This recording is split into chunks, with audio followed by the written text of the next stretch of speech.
السلام علیکم ورحمۃ اللہ۔ اعوذ باللہ من الشیطان الرجیم، بسم اللہ الرحمن الرحیم، الحمد للہ رب العالمین، والصلاة والسلام علی اشرف الانبیاء والمرسلین وعلی آلہ الطیبین الطاہرین۔ السلام علیک یا ابا عبداللہ۔ ہماری اس مختصر گفتگو کا موضوع ہے معارف زیارت اربعین۔ امام حسن عسکری علیہ السلام نے ارشاد فرمایا کہ مومن کی 5 علامتیں ہیں۔ دن و رات میں 51 رکعت نماز پڑھنا، داہنے ہاتھ میں انگوٹھی پہننا، تربت کے اوپر یا مٹی کے اوپر سجدے میں سر رکھنا اور زیارت اربعین پڑھنا۔ زیارت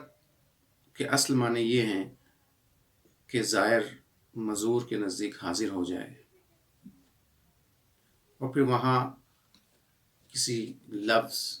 یا کسی بات کی ضرورت نہیں رہتی ہے۔ انسان جب اپنے آقا و مولا کی بارگاہ میں حاضر ہوتا ہے تو یہی اس کی زیارت کے لیے کافی ہے۔ لیکن اگر انسان دل کے ساتھ ساتھ زبان کے ذریعے بھی راز و نیاز کرے، اور خاص طور سے اگر معصوم کی زبان سے ادا ہونے والے جملات کے ذریعے سے راز و نیاز کرے، تو پھر نور علی نور کی منزل ہوتی ہے۔ زیارت اربعین کا جو متن ہے وہ امام صادق علیہ السلام سے وارد ہوا ہے۔ دیکھیں، کبھی کبھی ایسا ہوتا ہے کہ انسان جسمانی طور پر اپنے آقا و مولا کی بارگاہ میں حاضر ہوتا ہے اور کربلا پہنچ کر کے اپنی محبت کا اظہار کرتا ہے، لیکن سبھی لوگ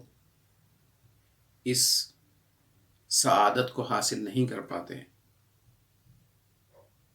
ظاہر ہے زمان و مکان کی دوریاں ہیں، مومنین پوری دنیا میں پھیلے ہوئے ہیں، سب کا دل تڑپتا ہے کہ کربلا میں حاضر ہو کر کے جسمانی طور پر اپنا حضور ثبت کریں اور جسمانی طور پر اپنے آقا کی خدمت میں پہنچیں۔ لیکن جسم سے جسمانی زیارت سے زیادہ روحانی زیارت کی تاثیر ہے، اور پھر جب انسان کا دل اپنے آقا کے پاس ہو اور اس کی روح اپنے آقا کے پاس ہو، تو چاہے وہ جسمانی طور پر اپنے آقا کے حضور سے کتنا دور ہی کیوں نہ ہو، لیکن در واقع وہ اپنے آقا کی خدمت میں ہے۔ لہٰذا یہ جو زیارت اربعین ہے، بہتر تو یہی ہے کہ انسان کربلا میں پہنچ کر اپنے آقا کے حضور میں ان زیارت کے الفاظ کو دہرائے۔ لیکن اگر نہیں پہنچ سکتا ہے تو وہ جہاں پر بھی ہے، دنیا کے کسی بھی کونے میں ہے، وہیں سے بیٹھ کر کے اپنی محبت کا اظہار کر سکتا ہے۔ امام صادق علیہ السلام نے اس زیارت میں عظیم معارف بیان فرمائے ہیں۔ تمام زیارتوں کی طرح یہ زیارت بھی سلام سے شروع ہوتی ہے، اور سلام کے ضمن میں امام نے امام حسین علیہ السلام کے بہت سے فضائل اور مناقب کو بیان کیا ہے۔ سب سے پہلا جملہ، السلام علیک یا ولی اللہ و حبیب، اے اللہ کے ولی اور اللہ کے حبیب، آپ پر سلام ہو۔ امام بتانا چاہتے ہیں کہ اگر تم کو کسی ایسے شخص کی تلاش ہے، کسی ایسی ذات کی تلاش ہے کہ جس کو اللہ اپنا محبوب کہتا ہو، جو اللہ کا ولی ہو، تو تم کو در حسین پر آنا پڑے گا۔ پھر اس کے بعد پھر السلام علیک یا خلیل اللہ و نجیب، اے اللہ کے خلیل اور اللہ کے منتخب اور پاک و پاکیزہ بندے، تم پر میرا سلام ہو۔ پھر ایک صفت اور بیان کرتے ہیں امام کہ السلام علیک یا صفی اللہ وابن صفی، اے اللہ کے منتخب بندے اور اللہ کے منتخب بندے کے فرزند۔ یہاں پر امام نے شاید کچھ سوچ کر کے یہ جملہ ارشاد فرمایا کہ وابن صفی ہے، امام حسین تو منتخب ہیں ہی، لیکن وہ ایک ایسے شخص کے فرزند ہیں کہ جو خود منتخب خدا ہے۔ اس وقت فضا ایسی تھی، آپ حضرات نے سنا ہے کہ شام کی فضا ایسی تھی، شام کے حالات ایسے تھے کہ جب امام علی علیہ السلام کی شہادت مسجد میں ہوئی اور یہ خبر پہنچی کہ علی کو مسجد میں شہید کر دیا گیا، تو لوگوں کو تعجب ہوا کہ علی کا مسجد سے کیا کام ہے۔ تو امام شاید یہی بتانا چاہ رہے ہیں کہ علی وہ ذات ہے کہ جو اللہ کا منتخب ہے، جس کو اللہ نے چنا ہے، اور حسین اسی شخصیت کا بیٹا ہے۔ لیکن اس کا کیا کیا جائے کہ کربلا میں جو لوگ امام کو شہید کرنے آئے تھے وہ یہی نعرہ لگا رہے تھے کہ حسین ہم تم کو تمہارے باپ کے بغض میں قتل کرنا چاہتے ہیں، ہماری تم سے کوئی دشمنی نہیں ہے، ہم کو پتہ ہے کہ تم نے کوئی حلال کو حرام نہیں کیا، کسی حرام کو حلال نہیں کیا، کسی حلال کو حرام نہیں کیا، لیکن چونکہ تمہارے باپ نے ہمارے باپ دادا کو مارا ہے، لہٰذا ہم علی کے بغض میں تم کو قتل کرنے کے لیے آئے ہیں۔ اور پھر ان 3 جملوں کے بعد امام 2 مصائب کے جملے بیان کرتے ہیں۔ السلام علیکہ یا اسیر القربات، سلام ہو اس ذات کے اوپر کہ جس کو پریشانیوں میں گرفتار کر کے مارا گیا، سلام ہو اس ذات کے اوپر کہ جو مصیبتوں میں گرفتار ہے، وقتیل العبرات، اور ایسا قتیل ہے کہ جو قتیل اشک ہے، جس کو رلا رلا کر کے مارا گیا ہے۔ پھر مختلف طریقے سے امام کی ولایت، امام کی وصایت اور امام کے وارث انبیاء ہونے کی گواہی دیتے ہیں امام، اور اس کے بعد پھر کچھ دیگر معارف کو بیان کرتے ہیں، اور پھر امام کا جو قیام، امام کے قیام کا جو ہدف تھا، جو مقصد تھا، اس کو امام بیان فرماتے ہیں۔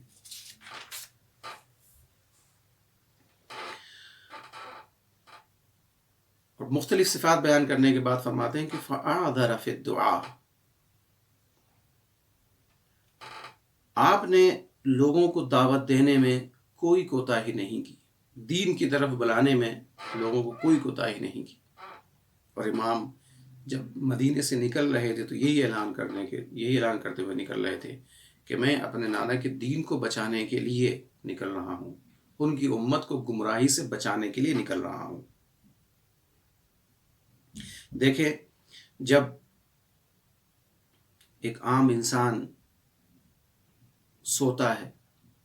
نیند میں ہوتا ہے، تو اس کو جگانے کے لیے پانی کی چھینٹے دینے ہوتے ہیں،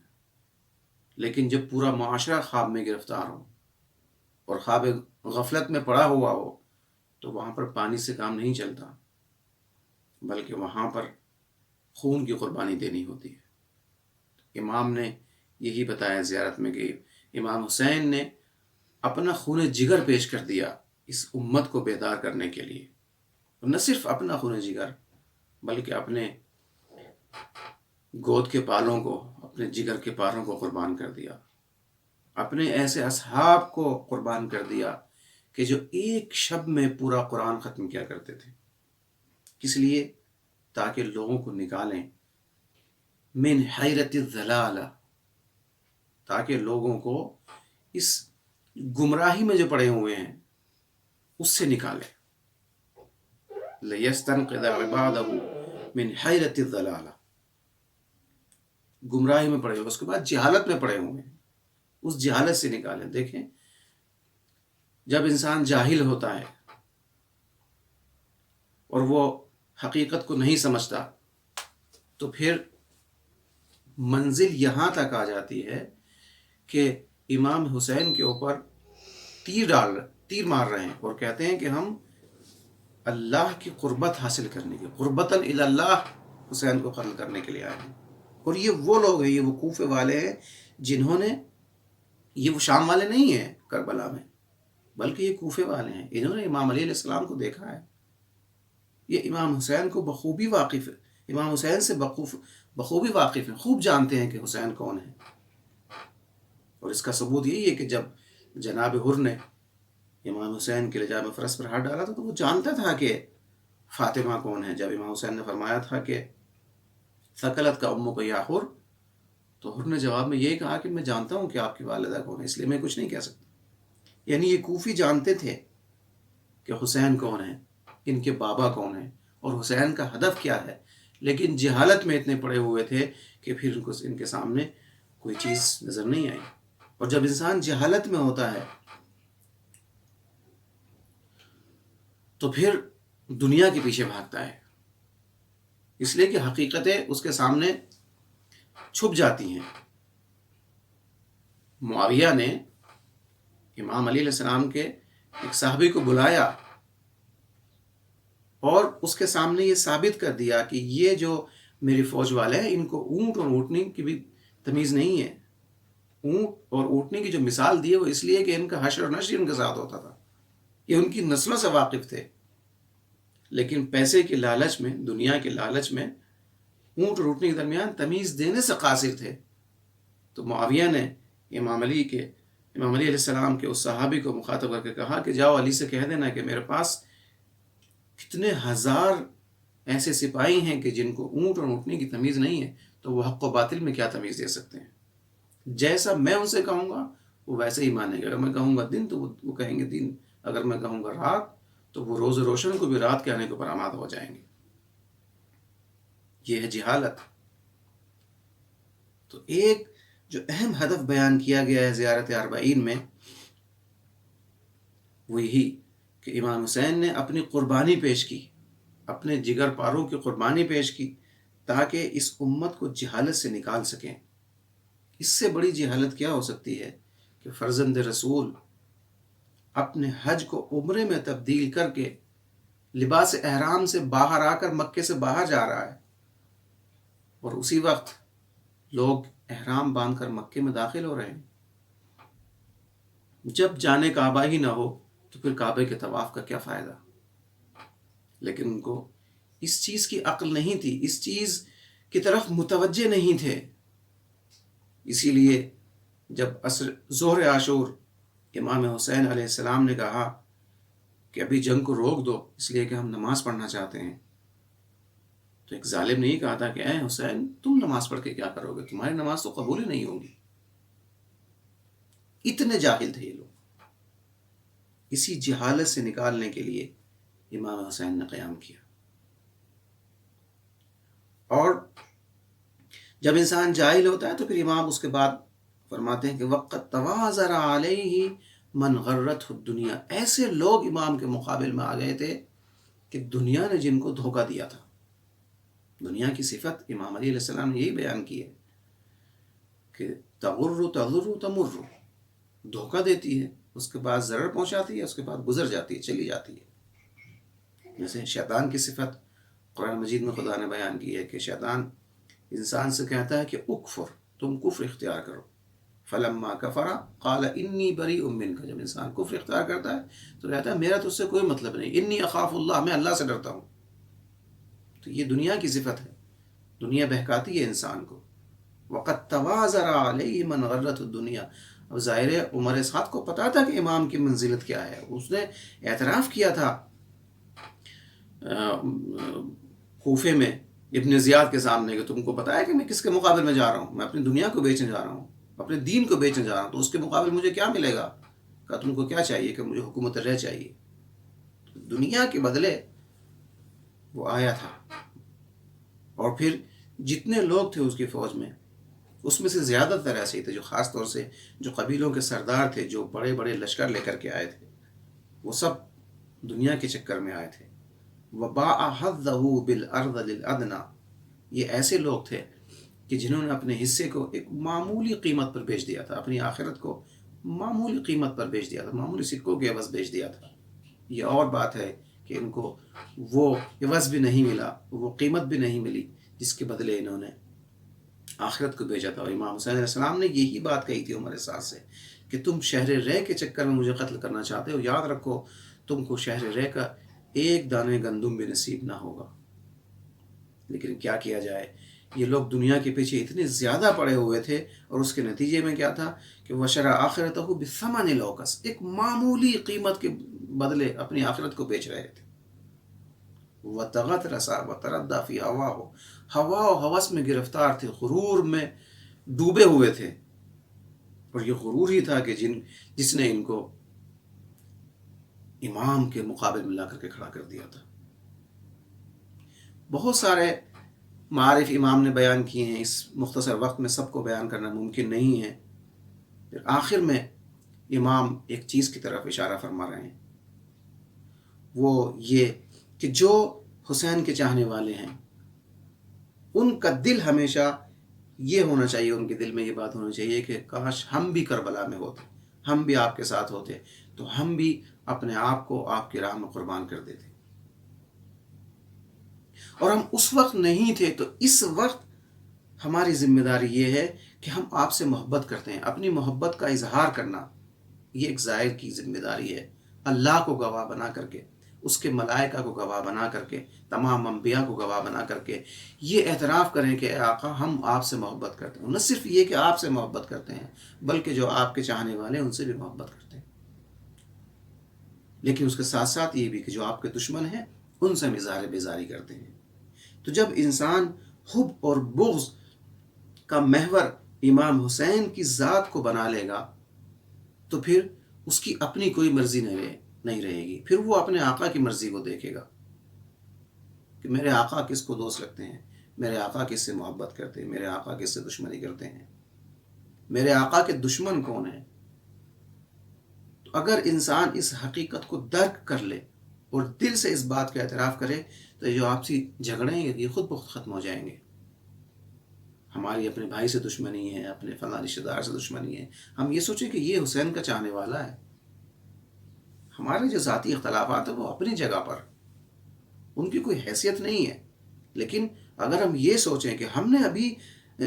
یہ اعتراف کیا ہے اور اللہ کو گواہ بنا کر کے ہم نے یہ بات کہی ہے کہ ہم آپ کے چاہنے والوں سے محبت کریں گے، تو یہ بھی تو امام کا چاہنے والا ہے۔ لیکن مشکل یہ ہے کہ کبھی کبھی ہم یہ سوچتے ہیں کہ صرف ہم حسین کے چاہنے والے ہیں، اور تو کہ ہے ہی نہیں حسین کا چاہنے والا، اور یہ جو مشکل ہوتی ہے اس سے پھر بہت ساری دوسری مشکلیں سامنے آتی ہیں، پھر انسان وہی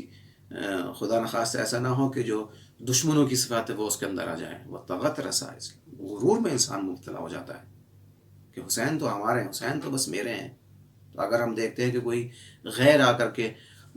حسین کی مجلس برپا کر رہا ہے تو ہم خوش ہوتے ہیں کہ دیکھو یہ غیر برپا کر رہا ہے، وہ غیر نہیں ہے، کس نے کہا کہ غیر ہے، شاید وہ ہم سے زیادہ نزدیک ہو،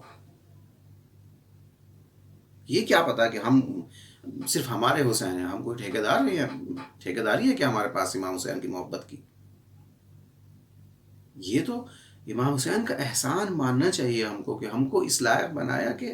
ہم اپنا اظہار ادب کر سکیں امام کے سامنے، اپنی محبت کا اظہار کر سکیں اور یہ کہہ سکیں کہ ہم حسین کے چاہنے والے ہیں، لیکن یہ منحصر کر لینا کہ ہم سے زیادہ تو کوئی محبت ہی نہیں کرتا امام حسین سے، اس طریقے سے شیطان انسان کو بہکانے کی کوشش کرتا ہے، اور جو ہدف ہے انسان کا، انسان کی زندگی کا، اس سے دور کرنے کی کوشش کرتا ہے۔